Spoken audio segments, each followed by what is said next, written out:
Bienvenue sur Trouver sa voie. Je suis Alban Mas, coach en évolution professionnelle et je te partage ma méthode pour construire ta carrière. Ce podcast reprend en replay les lives qui ont lieu tous les jeudis sur LinkedIn, YouTube et Twitch, avec des tutos, des conseils et surtout plein d'invités inspirants. Je te souhaite une très bonne écoute.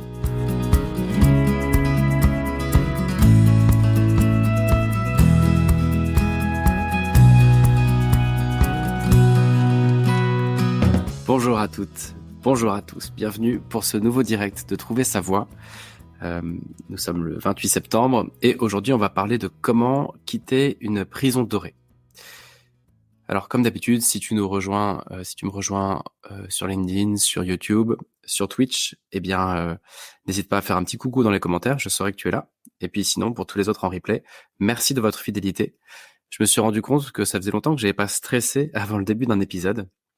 Et aujourd'hui j'étais stressé et pourtant j'ai beaucoup préparé cet épisode, mais c'est plutôt une histoire de communauté qui grossit et voilà, vous êtes de plus en plus nombreux et ça fait bizarre de se dire mais en fait il y a des gens qui écoutent, qu'est-ce qui se passe? Et donc merci beaucoup de votre fidélité à tous, à toutes et merci de vos feedbacks parce que depuis quelques mois je reçois beaucoup de feedbacks et c'est très précieux, des bons, des mauvais et ça me fait avancer et ça me donne l'énergie pour continuer. Donc vraiment, merci pour tout ça.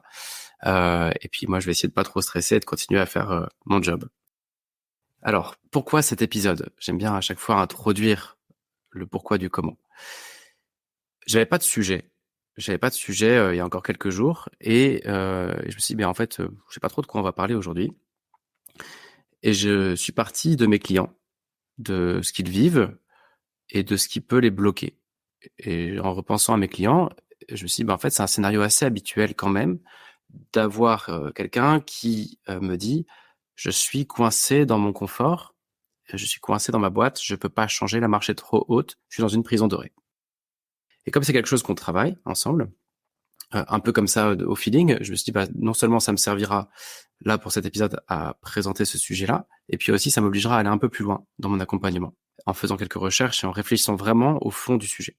Donc aujourd'hui, au fond, ce sera pas forcément des conseils pratico-pratiques. Si tu écoutes cet épisode et que tu es habitué sur Trouver sa voie à avoir des conseils vraiment actionnables, pratiques, aujourd'hui tu seras peut-être un peu déçu parce que je vais plutôt aborder des questions de posture, des questions quasi philosophiques au fond sur ce que c'est qu'une prison dorée et comment en sortir. Et la raison, c'est parce que je pense que le problème n'est pas un problème pratique, mais bien un problème de posture, de direction qu'on donne à sa vie et de qui on est au fond et dans quelle dynamique on est. Je crois que c'est pas un problème d'outils. C'est pour ça qu'on va pas parler beaucoup d'outils aujourd'hui. Et donc j'ai fait un peu de recherche et j'ai vu ce qu'on disait sur ce sujet-là des prisons dorées. Et en fait, ce que j'ai vu, c'était en général dépasse tes peurs. Comment est-ce que tu peux faire le grand saut? Mais ça, j'y crois pas trop. Le conseil habituel, ça va être soit dépasse tes peurs, soit arrête de te prendre la tête. Tu as un diplôme, tu as un bon poste. Pourquoi est-ce que tu te compliques la vie? Le boulot n'est pas fait pour se marrer, ou en tout cas, ça se saurait si les gens aimaient leur boulot. Donc voilà, ça non plus, j'y crois pas une seconde. D'autres conseils qu'on peut voir, c'est réfléchis à combien tu peux baisser ta rémunération. Tu vas probablement faire un saut vers l'inconnu, ou en tout cas te reconvertir ou faire autre chose. Si tu quittes ta cage, c'est probablement pour une cage plus intéressante, mais moins bien rémunérée. Enfin, du coup, qui n'est plus une cage, pardon. Et donc, un des conseils habituels, c'est réfléchis avec combien tu peux vivre, de combien tu as besoin pour vivre. Un autre conseil, un peu moins avouable celui-là, mais qui est bien présent, surtout le conseil des avocats et autres, ça va de dire à combien est-ce qu'on peut monter la valeur du chèque? En fait, si le chèque est gros, tu pourras partir sereinement, puisque tu auras un petit peu de latitude pour prendre le temps de réfléchir et préparer la suite. À mon sens, gros chèque égale préparer ma future prison dorée. Parce que si on se concentre sur la valeur du chèque quand on quitte une boîte, on est dans un mood qui n'est pas très positif, je pense, et ça veut dire je crois qu'on n'a pas encore vraiment cette dynamique-là dont on a besoin pour réellement sortir de ces problèmes de prison dorée. Donc je pense que souvent, c'est ce que j'observe, on reconstruit la même chose par ailleurs. Évidemment, on a pris un chèque au passage, mais je crois que c'est pas très satisfaisant comme conseil. Et donc, je me suis dit, mais voilà, tout ça, c'est intéressant, mais je trouve que je m'y retrouve pas. Et donc, j'ai eu envie de proposer un épisode en 3 phases. En fait, aujourd'hui, je vais parler déjà un peu de la définition. Au fond, c'est quoi ce syndrome de prison dorée, de cage dorée? Qu'est-ce qu'il y a derrière? À quel moment est-ce qu'on peut être concerné? On va passer aussi par, pour moi, les questions que ça soulève, des questions qui sont pas du tout techniques en fait, qui sont des questions d'arbitrage. Et puis, je vais quand même présenter, puisque l'épisode s'appelle « Comment quitter une prison dorée », je vais quand même proposer 3 approches que j'ai toutes les 3 vécues. Donc, comme d'habitude, sur Trouver sa voie, ce sont des conseils non pas théoriques, non pas scientifiques, mais empiriques, c'est-à-dire que ça repose sur du vécu et je tire des conclusions sur la base de ce que mes clients vivent ou de ce que j'ai vécu moi-même. Donc, évidemment, comme d'hab, je t'invite à challenger ces idées, à faire le tri entre ce qui t'inspire et ce qui t'inspire pas, ce qui est utile ou pas, ce qui est vrai ou faux. Voilà pour l'intro. Et donc, les 3 options seront à la fin. Alors, le Golden Cage Syndrome. Ah oui, non, j'ai oublié de dire un truc, c'est qu'aujourd'hui, je vais utiliser quelques citations parce que je trouve qu'elles illustrent bien des points qui m'apportent là. Un coach sans citation, ben, c'est pas normal. donc, je vais citer quelques personnes. Ça permet d'avoir l'air plus intelligent qu'on ne l'est. Alors, le Golden Cage Syndrome, c'est quoi Eh bien, déjà, on est très nombreux à être touchés par ça un jour ou l'autre dans notre carrière. Je pense qu'on vit tous ça un jour ou l'autre, au fond, dans notre carrière. C'est un mélange entre des conditions agréables et une croissance personnelle qui est au ralenti ou à l'arrêt. Du confort, par contre, je ne grandis plus, je ne me développe plus, je tourne en rond. La prison dorée, c'est ça. Je ne peux pas partir parce que j'ai atteint un niveau de confort qui fait que mes besoins existentiels, si on reprend Maslow, mes besoins sont couverts. Et si je pars, je vais redescendre dans la pyramide, donc je ne peux pas partir. En revanche, vu que j'ai atteint mes besoins existentiels, mes besoins primaires, pardon, je monte d'un cran dans la pyramide et donc ça me pose de nouvelles questions. Qu'est-ce que je fais? Quel est le sens de ce que je fais? Est-ce que je me réalise? La réponse, en l'occurrence, est non. Et donc je suis coincé entre l'envie de monter, de me développer, d'aller rejoindre cette case supplémentaire de mes besoins de développement perso, mais je suis coincé par l'incapacité de me mettre en danger parce que les risques sont réels et on sait toujours ce qu'on perd et jamais ce qu'on gagne. C'est ça la prison dorée. Il y a une personne qui l'explique bien mieux que moi dans un article Medium dont je partagerai le lien. Il dit, c'est ce sentiment d'être piégé dans une situation apparemment parfaite, mais qui n'est pas épanouissante. Au fond, le symptôme de tout ça, c'est quoi? Souvent, c'est quand tout le monde te dit que tu as tout pour être heureuse ou tout pour être heureux et que toi, au fond, tu vis pas bien les choses et que tu sens que ça va pas et que les gens ne te comprennent pas, les gens ne te suivent pas, les gens ne te supportent pas dans tous les sens du terme, c'est-à-dire qu'ils sont pas supportifs et à force d'en parler, ils finissent par ne plus supporter tes réflexions. Je pense que ça, c'est le symptôme que, ok, là, il y a un petit souci. Évidemment, je vois qu'il y a un petit peu de monde qui se connecte. N'hésitez pas à poser des questions ou à partager des ressources ou des commentaires. Je sais que le format du podcast ne le permet pas beaucoup. Je parle beaucoup, je parle vite. Mais faut pas hésiter.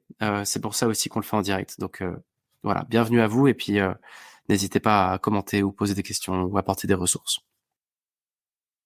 Alors, un truc important déjà sur ce syndrome-là, c'est que ça ne touche pas que des cadres qui ont des hauts salaires et qui se retrouvent plus ou moins placardisés parce qu'il y a eu une réorganisation interne et que voilà, il y a des postes qui finissent par être un peu vidés de leur substance. C'est un peu l'image qu'on se fait de la prison dorée, hein, c'est le placard.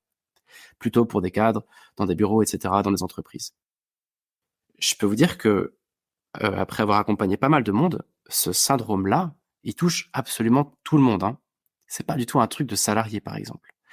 Il y a énormément d'entrepreneurs qui ont créé une boîte dont les conditions pour faire tourner cette boîte les ont emprisonnés. Ils se sont emprisonnés dans des levées de fonds, un nombre de clients qu'ils doivent gérer pour rester rentables et du coup, ils ont plus le temps de rien faire d'autre.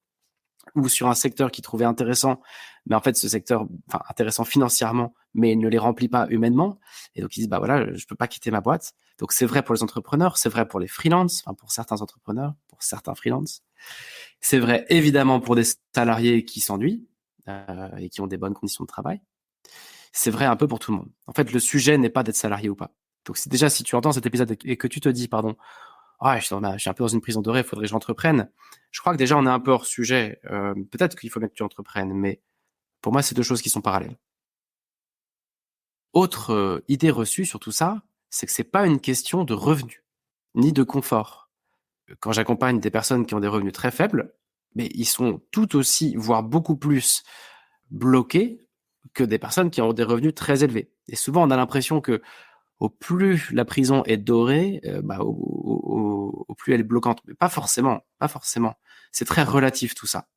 La prison dorée, c'est pas, j'ai atteint 10 000 euros par mois et je peux pas quitter mon truc parce que je suis trop bien payé. C'est, je sais que je me nourris plus dans ce que je fais et je sais que je suis dans une situation confortable et je suis dans un ventre mou qui peut durer éternellement, et ça m'inquiète et je le vis mal. Et qu'est-ce que ça vient engendrer? Eh bien, quelques repères sur le mal-être qui va se dégager autour de ça pour savoir un peu si tu es concerné ou pas. Bon, normalement, il n'y a pas besoin de faire une checklist, mais en général, la conséquence, c'est qu'on va commencer à vivre pour le week-end et les vacances. Bon, là, j'enfonce des portes ouvertes, mais le boulot perd complètement son intérêt et dès le lundi, on se dit, dis donc, vivement le vendredi, quoi. Et dès le 1er septembre, on se dit vivement l'été prochain. Ça engendre beaucoup de fatigue. Alors, je voudrais pas ouvrir un chapitre trop long, mais j'ai accompagné plusieurs personnes qui avaient choisi de prendre des planques parce qu'ils avaient besoin de se reposer, parce qu'ils avaient besoin de se reconstruire, parce qu'ils avaient besoin de différentes choses. Mais en fait, certains boulots sont tellement ennuyeux qui prennent une charge mentale énorme, tellement on est lobotomisé par ce qu'on fait. Et donc, en fait, quand on est dans cette sorte de cage dorée, au fond, c'est qu'on s'ennuie, c'est qu'on n'est pas complètement en train d'envoyer du lourd là. Et donc, ça vient bouffer de l'énergie, ça. Et paradoxalement, même si parfois on fout rien, on est crevé. Alors, je veux pas dire que quand on est dans une prison dorée, on fout rien. La prison dorée, c'est le confort. Mais pour ceux qui sont dans un boulot où, en plus, ils sont un peu désœuvrés, qui sont un peu dans un burn-out, je crois, comme on appelle ça comme ça, ça veut pas du tout dire qu'on a du temps en plus, parce que ce temps, on le crame à essayer de recharger les batteries. De la fatigue constante. Un des symptômes aussi, ça va être le bureau péninsule, c'est-à-dire que le bureau, peu à peu, c'est une image, mais il se désolidarise du reste de l'entreprise. Ça devient le bureau où plus grand monde ne va. Et on sait qu'il faut pas forcément aller poser une question à cette personne parce qu'elle aura pas la réponse, qu'elle est un peu en marge de la boîte. Autre symptôme, ça va être les ruminations. Plus ou moins ouvertes d'ailleurs. C'est quand on va commencer à être très critique sur sa boîte, sur son poste, sur l'équipe, etc., sur l'avenir de tout ça. Et paradoxalement, d'ailleurs, souvent, c'est quelque chose qu'on fait de façon assez publique. On va en parler avec des collègues ou à la machine à café et on va assumer d'être dans cette situation-là, plus ou moins, mais en tout cas, on va se retrouver à râler en permanence. Et c'est normal, parce qu'il y a de quoi râler, puisque c'est une situation très, très désagréable. Et puis, évidemment, ce que ça vient affecter aussi, ce que ça va engendrer, c'est une baisse énorme de confiance en soi et d'estime de soi. Et plus longtemps ça dure, plus la confiance va être détériorée et plus ce sera difficile d'en sortir. Je mets un bémol quand même là-dessus. Mais en tout cas, ce qui est sûr, c'est qu'en général, on perd confiance en soi et on perd de l'estime. Voilà un petit peu ce que ça va engendrer. Alors, il y a un site qui s'appelle My Next Company qui a fait un petit test pour savoir si on est concerné ou pas. Je le partage ici rapidement. Je ne sais pas si ce sera pertinent, mais l'idée, c'est une quinzaine de phrases et si tu en as plus que 7 qui sont cochées, a priori, pose-toi peut-être des questions de prison dorée. Il y aurait « Je compte les mois ou les années jusqu'à ma retraite ». Il y a « Je déteste mon travail, mais j'apprécie mes conditions, mon salaire ». Il y a « Ma situation professionnelle va s'améliorer si je reste là. Je n'aime peut-être pas ma carrière actuelle, mais je suis bien dedans. Je suis bon dedans. Je suis inquiet ou inquiète à l'idée de perdre mon poste. J'ai perdu tout intérêt pour mon travail, mais j'aime bien mes collègues. Mes associés connaissent, ou mes collègues connaissent mon travail, reconnaissent mon travail. Je n'ai plus rien à prouver, mais je ne grandis plus. Mes chances de trouver un boulot que j'aimerais vraiment sont minces, voire nulles. Quand des amis parlent de leur nouveau boulot, j'aimerais avoir le courage d'en faire autant, de faire la même chose. Changer de carrière est beaucoup plus risqué que rester là où je suis. Je doute que je puisse trouver un poste équivalent dans une autre entreprise. Je préfère nager avec les requins que de commencer une recherche d'emploi. Bon, c'est un peu mal traduit, je sais plus si j'ai dû traduire le truc ou pas. Moyen celui-là. J'ai tendance à me concentrer sur les aspects négatifs d'un changement plutôt que de considérer les aspects positifs. Ma famille et mes amis pensent que je suis dans un cocon. Ils disent que je suis fou ou folle de vouloir changer. Et enfin, le travail n'est pas destiné à être satisfaisant. C'est d'ailleurs pour ça qu'on l'appelle du travail. Bon, je passe rapidement là-dessus. Je sais que, surtout quand on se pose des questions, c'est appréciable de pouvoir cocher des cases, entre guillemets, et se situer dans des tests ou des trucs comme ça. Donc voilà, je t'invite à réécouter peut-être cette quinzaine de questions-là et puis te poser la question de quel est ton score là-dedans. Et d'après ce site, si t'es au-dessus de 7, voilà, c'est peut-être que t'es concerné. Je m'arrête là, je vais pas plus loin. On en vient au cœur de notre sujet. C'est au fond, comment est-ce qu'on quitte cette prison dorée. Qu'est-ce qu'on peut faire quand on est dans cette situation? Et déjà, je pense qu'une première étape, c'est de pas culpabiliser. Je crois que c'est un peu comme la dépression. C'est habituel de se retrouver dans cette situation et c'est aussi quasiment normal de vivre une phase un peu dépressive. Et donc, c'est de se dire, bah, c'est un passage. C'est un passage, j'ai pas à culpabiliser de ça.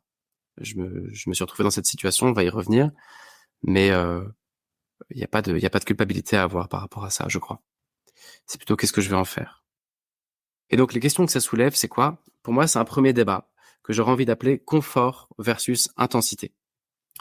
Je vais partager une première citation qui est de Nicolas de Chamfort, qui dit « Les raisonnables ont duré, les passionnés ont vécu. » Les raisonnables ont duré et les passionnés ont vécu. Je trouve ça très dur. Je trouve ça très très dur de dire ça. Parce que même si c'est vrai, ça pose au fond l'idée qu'il vaut mieux être passionné plutôt que raisonnable. Et au moment en plus où il a écrit ça, d'ailleurs, c'était il y a quelques siècles, la mode était clairement à la raison et au confort. Autrefois, la mode, c'était plutôt le confort. On valorisait la prospérité, on valorisait la stabilité. Aujourd'hui, c'est le contraire. Aujourd'hui, la mode est à l'intensité, que ce soit en amour, on vise plutôt la passion que la stabilité, et évidemment au boulot, on vise plutôt la passion que la stabilité. Donc c'est quand même un peu une question de cycle et de mode, je crois.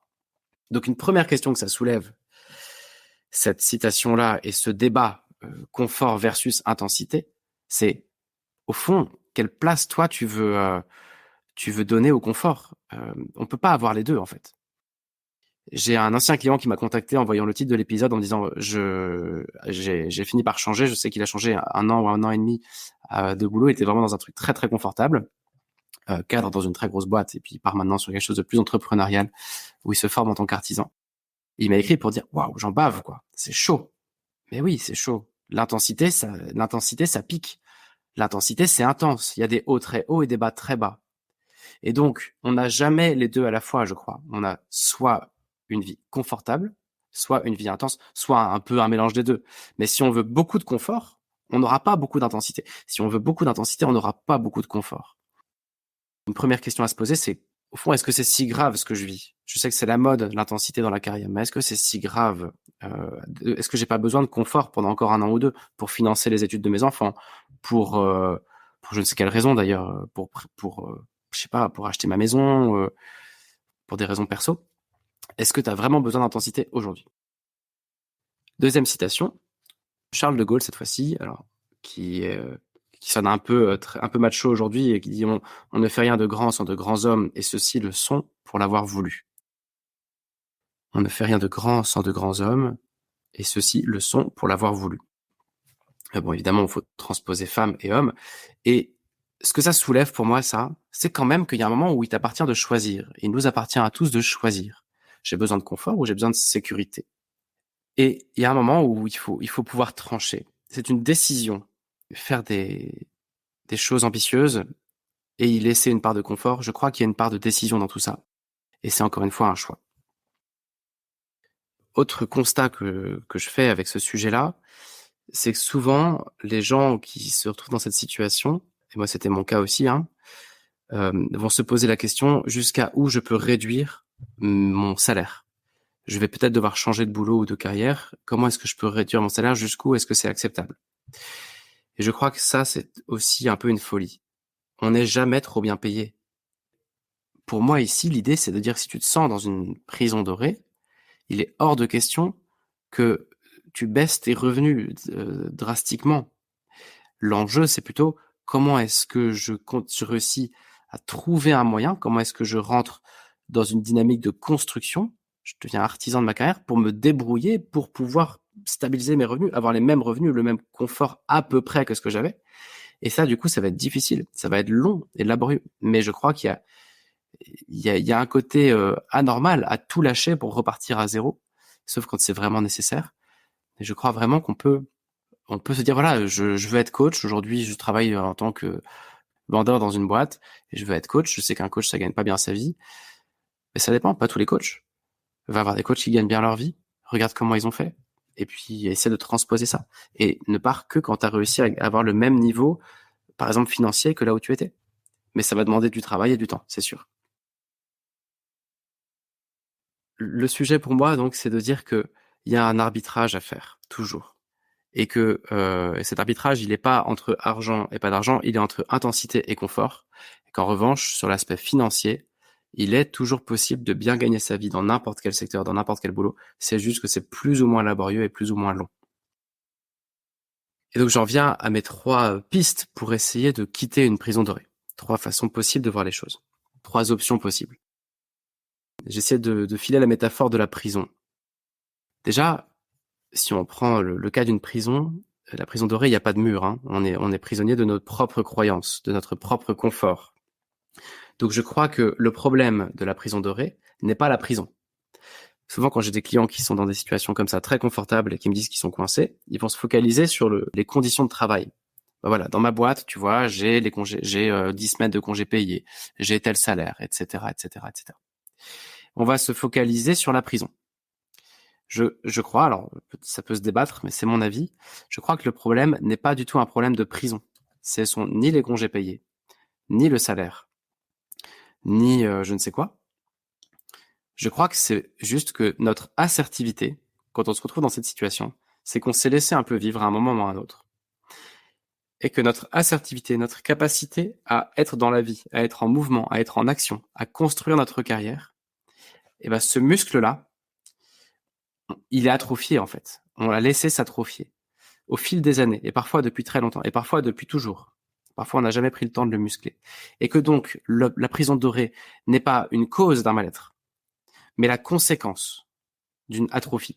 Et cette conséquence, c'est quoi? C'est, en fait, au fond, je me suis toujours laissé driver et j'ai jamais vraiment pris du temps pour travailler ma carrière ou pour savoir ce que j'ai au fond des tripes, ou pour savoir ce que j'ai envie de faire. Ce qui veut dire que si demain, tu sors de cette prison mais que tu n'es pas prêt ou pas prête, il est possible que que tu recrées la même chose. Et je vais y revenir. Mais en tout cas, mon constat, c'est vraiment que la prison, c'est la conséquence. C'est qu'il y a un moment où, bah oui, je suis pas vraiment en maîtrise de ce que je fais, de ma carrière. J'ai pas pris les rênes. Et donc, je me retrouve dans une situation un peu pourrie. Et non pas, je suis dans une situation pourrie et du coup, comment je fais, quoi. Donc, tout l'enjeu, c'est de travailler sur le prisonnier et non pas sur la prison. Et donc, c'est de se dire, mais comment est-ce que je remets de la vie dans ma vie? Comment est-ce que je retrouve une étincelle? Parce que personne d'autre peut le faire que toi, ça. Et donc, je crois que ce qu'il faut travailler avant tout, c'est le prisonnier. C'est nous. Alors, il y a 3 options au fond pour quitter une prison et donc peut-être une prison dorée. Une qui me paraît pas être une bonne option, moi c'est une option que j'ai déjà vécue, c'est de laisser le temps faire son travail, de purger sa peine entre guillemets. Et puis il y a bien un jour ou l'autre où il y aura, on va dire, une émeute ou le président qui va gracier quelqu'un. Ce serait l'équivalent d'un plan social ou de je ne sais quoi. En gros, il y a bien un moment où il y aura une porte de sortie. Mais le truc, c'est que si tu vivotes là-dedans en laissant le temps faire son travail, je crois que ça ne peut marcher que si tu prépares déjà la sortie. Peut-être que tu es vraiment risque adverse et que tu as pas la possibilité ou l'envie de prendre un risque. Et ça, je le comprends tout à fait. On peut changer dans la vie, mais on change pas à 50 ans, à 40 ans, à 30 ans, comme on change à 18 ans. Il y a des conséquences. Donc je comprends qu'il y ait du risque. Donc le sujet n'est pas tellement le changement. Le sujet, c'est juste, est-ce que si tu te retrouves libre, est-ce que tu sais où tu vas? Enfin, j'ai pas les stats, mais j'ai entendu souvent qu'un prisonnier qui sort de prison, parfois, il va commettre un crime pour retourner en prison, parce qu'il n'était pas prêt à vivre une vie en dehors de cette prison. Ou qu'un esclave à qui tu donnes sa liberté est pas toujours en mesure de la saisir, cette liberté, et peut aller chercher un nouveau maître. Donc mon point ici, c'est que si tu choisis cette option de laisser le temps faire son œuvre, c'est très bien. L'avantage, c'est que c'est pas risqué. Mais il est indispensable que tu prépares ton coup au fil des années pour te dire, mais si un jour je suis libre, si un jour le vent tourne et que je me retrouve à sortir un peu de force de cette prison-là, est-ce que je suis prêt? Est-ce que je suis prête? Donc ça va être à travailler en coaching, je sais pas moi, en bilan de compétences, ça va être à travailler avec des livres de développement personnel, en essayant des choses, en ayant une vie en dehors de ton boulot qui est riche, en essayant de savoir qu'est-ce qui t'anime en fait. En tout cas, cette première option de laisser le temps faire son travail, ça marche, mais ça marche si pendant tout ce temps-là, tu prépares la sortie. Deuxième option, déjà vécue aussi, c'est de ne pas te laisser le choix. Ça pourrait vouloir dire, par exemple, si je prends la métaphore de la prison, de rejoindre un groupe de personnes qui vont s'échapper, qui vont s'évader. L'idée, c'est quoi? C'est moi, je suis pas mûr, mais en fait, j'ai créé les conditions pour pour devoir me sortir de là. C'est ce que j'ai vécu quand on voulait quitter Paris avec ma femme. Elle a démarré des études d'orthophoniste. Elle a passé tous les concours sauf la ville de Paris, ce qui fait qu'on savait déjà que si ça marchait, on allait devoir déménager et qu'il n'y aurait pas le choix. Bref, l'idée c'est pas de détailler ici ma vie, mais juste de dire que on avait créé les conditions pour un peu de la terre brûlée, quoi. Tu fais pas marche arrière là-dessus. Tu fais pas marche arrière. L'idée c'est quoi? C'est que quelqu'un d'autre va te pousser. Donc ça peut être de rejoindre des groupes de personnes qui cherchent leur voie, des groupes de personnes qui cherchent du boulot, des associations, on en a parlé la semaine dernière, de te faire coacher, pourquoi pas, ou d'en parler en interne.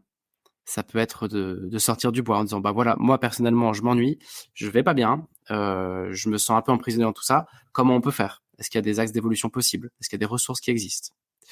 Ça peut être de faire un suivi de conjoint, ça peut être plein de choses, mais c'est de sous-traiter la responsabilité du changement.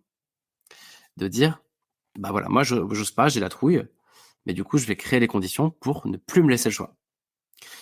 Et puis troisième option, et je crois que c'est la bonne, c'est de se muscler et de préparer son évasion.